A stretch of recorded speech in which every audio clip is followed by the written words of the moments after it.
Bonjour et bonsoir la famille, de retour pour une nouvelle vidéo. N'hésitez pas de quitter votre like, et si vous êtes nouveau sur la chaîne n'oubliez pas de s'abonner et d'activer la notification, pour ne pas rater aucune de nos prochaines vidéos. La vidéo maintenant. Le cas Julian Nagelsmann continue de mettre le feu au Bayern Munich. Une semaine après, le limogeage de l'entraîneur Julian Nagelsmann du Bayern Munich continue de faire parler en Allemagne, jusqu'à obliger les dirigeants bavarois à rétablir les faits. Le 23 mars au soir, le football allemand connaît une nouvelle surprenante, Julian Nagelsmann n'est plus l'entraîneur du Bayern Munich.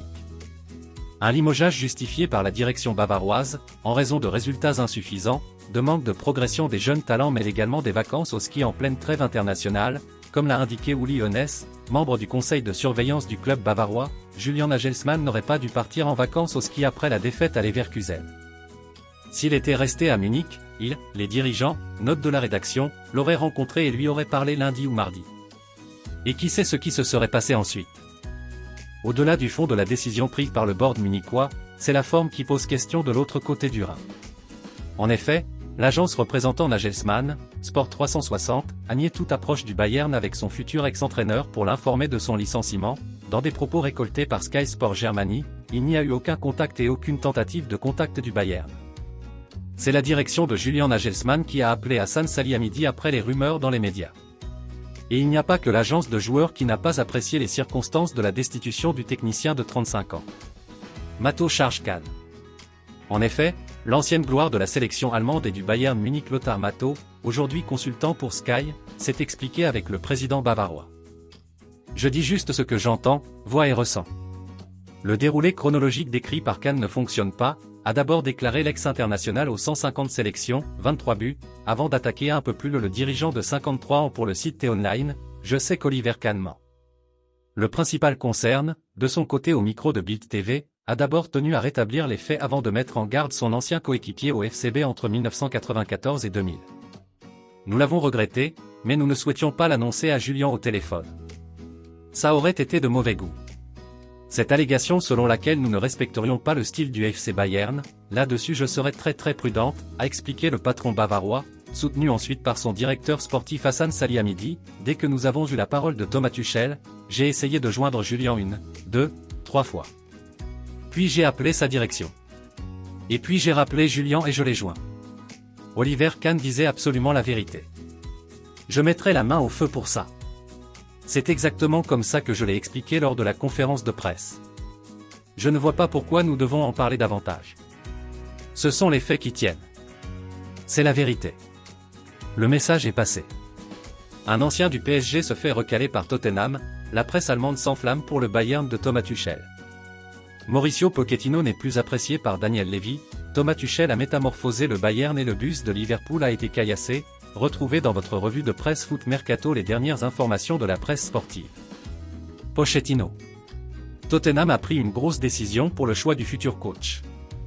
D'après le Daily Star, les dirigeants des Spurs ont dit à Mauricio Pochettino d'oublier l'idée d'un retour dans son ancien club. L'Argentin était prêt à reprendre les rênes de l'équipe londonienne après le départ prématuré d'Antonio Conte. Mais lors de brèves discussions entre les deux parties, Pochettino, limogé par les Spurs en novembre 2019, a été informé que le club avait l'intention d'aller de l'avant avec un entraîneur inédit. Une information confirmée par le Daily Mirror.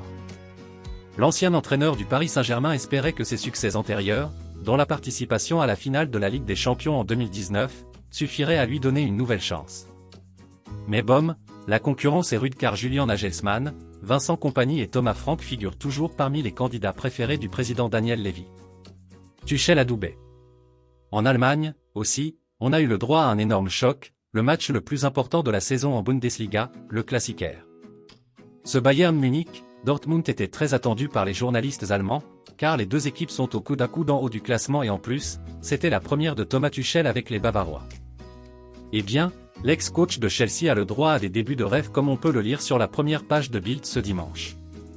Pour le quotidien, le BVB a été humilié 4-2. Un résultat étonnant, car c'est la première défaite de Dortmund en championnat en 2023, qui enchaînait les bons résultats contrairement au Bayern. Du coup, tout semble s'inverser, et ça c'est grâce à Tuchel. D'ailleurs le coach a révélé après la rencontre qu'il ne s'attendait pas à être dans les petits papiers du club bavarois. Du côté de l'Angleterre. Jürgen Klopp visé par une brique. En Angleterre, la course au titre est vraiment serrée. 8 points séparent Manchester City d'Arsenal, deux équipes qui performent et marchent sur la Premier League. D'ailleurs, ce samedi, les deux formations ont battu leur adversaire du jour 4-1. Mais la victoire qui fait le plus la une au pays de Sa Majesté, c'est celle des Ski Blues, qui ont battu les rivaux de Liverpool. Sans Haaland, l'équipe de Guardiola a su trouver les ressources nécessaires pour écraser un gros du championnat, se réjouit le Daily Mirror. De son côté, le Daily Telegraph regrette un événement extrasportif qui s'est déroulé juste après le choc. Selon le journal, une brique a été lancée sur le bus de Liverpool en direction de Klopp, ce qui a fait craquer la vitre. Personne n'a été blessé, mais la police a lancé une enquête. Top déclaration, Messi en prend pour son grade, le PSG Club Show Business, la leçon de tolérance de Regragui. Messi en prend pour son grade, le PSG Club Show Business, la leçon de tolérance de Regragui. Découvrez les phrases choc de la semaine. Lionel Messi ne fait pas l'unanimité au PSG. Chaque samedi, CJRG Sport vous propose de faire le tour des 10 déclarations de la semaine qu'il ne fallait pas manquer. Du sérieux et du moins sérieux pour connaître le meilleur des petites phrases des acteurs du ballon rond. Découvrez le classement de toutes les déclarations qui ont fait les choux gras de la presse cette semaine. 1. Turki Al-Dabahan, je ne veux pas signer pour mon équipe un joueur de classe mondiale qui est au bout du rouleau et qui regarde le match depuis la pelouse comme Messi l'a fait contre le Bayern Munich, Gaulle, le 30. 03. 2023, visiblement, le président du club saoudien d'Al-Taï n'est pas intéressé par les services de l'Argentin. 2. Patrice Evra, j'ai un seul problème à Paris, on déballe le tapis rouge à tout le monde.